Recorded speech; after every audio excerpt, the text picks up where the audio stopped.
Cumprimento a igreja com a paz do Senhor Jesus. Amém. Irmãos, graças a Deus por essa festa maravilhosa, aonde mais um ano o povo de Deus se reúne neste lugar para agradecer ao Senhor.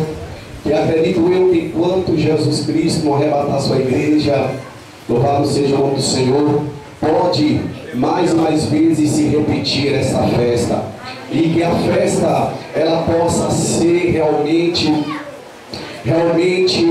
para o nosso Senhor.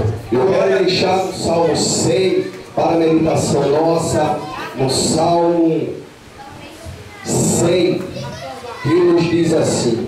Quando eu vou ler esse salmo, eu quero pedir para minha esposa, minhas filhas, chegar aqui rapidinho, por favor, para louvar ao Senhor Jesus. Glória a Deus. No Salmo 100, irmãos, diz assim a palavra de Deus. Salmo 100, a partir do versículo... Salmo 100, a partir do verso 1, diz assim: Clame ao Senhor, todos os habitantes da terra, prestem culto ao nosso Senhor com alegria. Entre na sua presença com cântico alegre. Reconheçam que o Senhor é o nosso Deus. Ele nos fez e somos deles. Somos o seu povo e rebanho do seu pastoreio.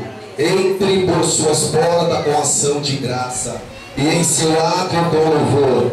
Deem graças e bendigam o seu nome, pois o Senhor é bom e o seu amor é leal e eterno, e a sua fidelidade permanece por toda a geração.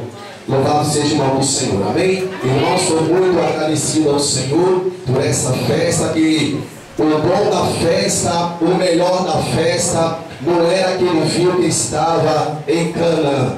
O melhor da festa é o realizador de maravilha, é o realizador do milagre da festa, que está nesse lugar. E o nome dele é Jesus Cristo, e é por causa deste nome, aleluia, que o povo de Deus se reúne nesse lugar para engrandecer da glória ao nosso Deus, porque ele é poderoso para nos abençoar. Amém?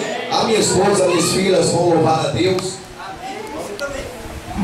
Aleluia. Também saudamos a igreja com a paz do Senhor, amém? Amém. Vamos louvar a Bíblia para ajudar a gente. Recebi o novo